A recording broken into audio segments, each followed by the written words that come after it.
Hello, ladies and gentlemen, my name is Andrew, and welcome back to Cities in Motion on the Leo Gaming channel. In the last episode, we decided to, if I remember correctly, create the festival line. Now I remember. But in this episode, we're going to be doing a few things differently. As you can tell by the time of which we are starting, I decided to skip forward by 3 years. Plus, you can tell that the balance inside the bank is well over of what we ended off in the last episode. The reasoning for this is because I wanted to honestly get some work done. And frankly, I don't want to be having stops like this stop right here in front of the railway station for our tram lines, which I'll go into more detail about what I have done during that 3-year time period. And as far as that is concerned, I want to get more vehicles running on the line, for one. For two, I want to get more profit from every one of our lines, no matter what. And I want to be able to start up a metro line. But first, let me go ahead and go over what I did in that time period of the 3 years. Now, as you saw, I decided to upgrade the trams. The trams that I decided to upgrade, I'll show you here real quick. I decided to go from the Espen 1, which had a capacity of 24, attractiveness of 80%, electricity consumption of 20, a likelihood of breaking down of 4%, and a speed of 70, up to the Railcad Valatio. I think I'm pronouncing that right. The Railcad Valatio has a capacity of 30, an attractiveness of 85, electricity consumption of 16, has a higher likelihood of breaking down by 6%, and has a slightly higher speed. Okay, so there was some pros and cons, but the main pros was that higher capacity, higher speed, higher attractiveness, and lower electricity consumption. I was thinking about going to the Tetra, but that has the same consumption as the Espen for electricity. It has a much greater likelihood of breaking down than any one of them, plus it has a lower speed limit. I decided to place 3 of them on here, and they're all running at full capacity. In fact, thinking about that, I might as well go ahead and put 2 more on there. Just so that way that line can run. But that is not the only thing that I did. And I will show you here in 1 second. I'm going to quickly pause the game. And boom. During the time period of 3 years, we unlocked the triticulated buses. Now, if you've never heard of a triticulated buses, go ahead and Google search it. It's simply just a bus that has 2 articulations, making it so that way it has 3 compartments, called a triticulated bus. So it's the Comet XL. So let me go over to the lines, and that's for line 1, which is our B17 Express.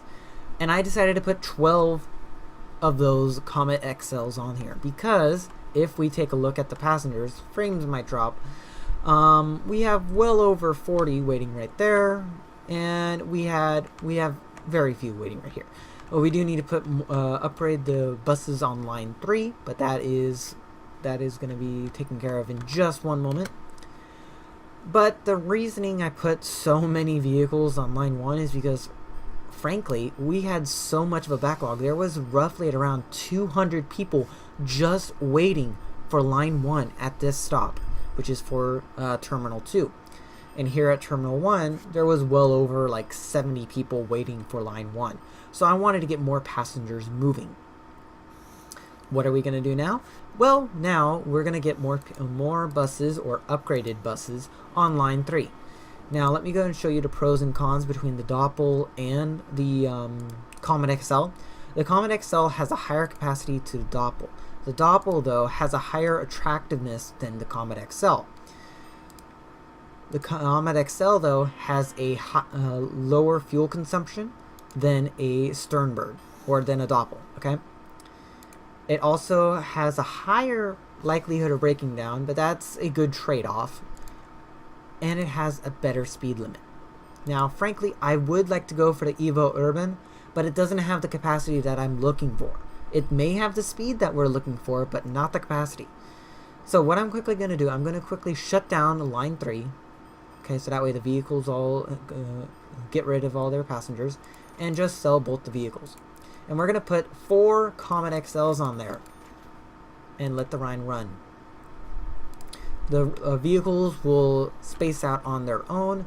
And aside from that, every one of these lines that have a Doppel on them, I am going to replace with a Comet XL. I'm going to quickly do that, and I'll catch right back up to you guys. Okay, now we are back, and I just got done upgrading lines 3, 5, 6, 7, and 8, and I had just barely enough money to get done with all 5 of those lines, okay? As far as for lines 9, 10, 11, and 12, that will be coming shortly. Not at the moment, though. Now, what else are we going to be doing in today's episode? Well, as I mentioned, we are going to be putting in the metros. So I'm going to quickly fast forward to the end of the year, and I'll catch you guys right back. Okay, now we are back. We have fast forward to the beginning of the next year, and we have a total of $15,000 in our profit. And one thing that I just realized is that in the last 2 clips, I have not shown you guys anything to do with the budget estimates.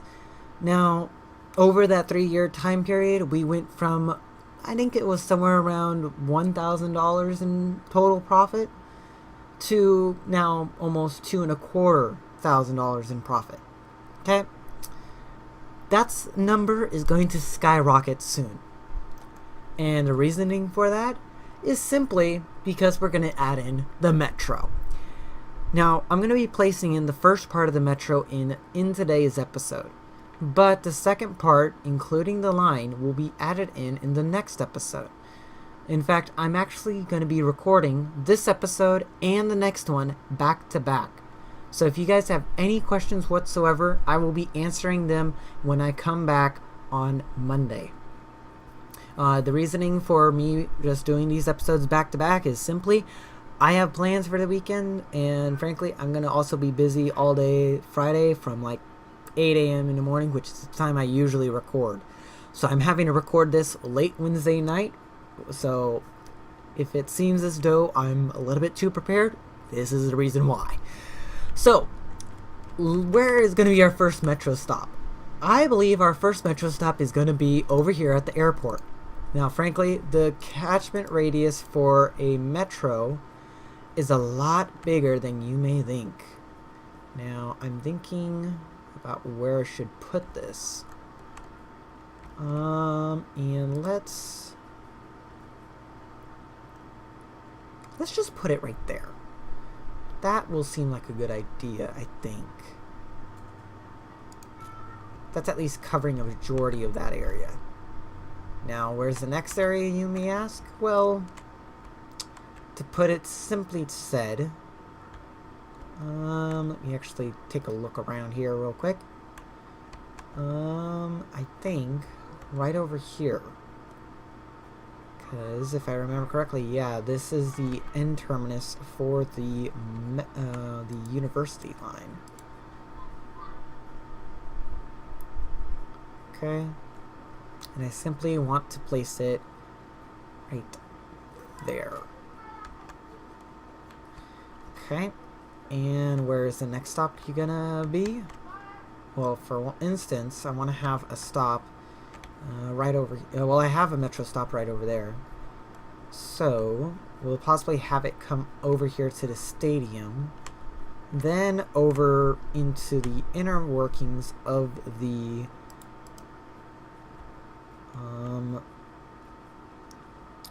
do I want to have it there?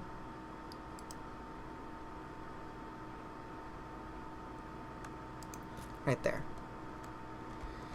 That may seem a little bit out of place, but heck, it's going to work in the long run. Now over here is going to be the next stop. And I think I'm going to leave the episode there, ladies and gentlemen. I'm going to fast forward from this episode to next episode by 1 year. That way we have a little bit more money in our pockets. And then we're going to be creating a line in the next episode. So if you do like this part, please do consider giving it a like rating. If you are feeling more complicated than a thumbs up or a thumbs down, please leave it in the comment section. And I will catch you guys in the next episode.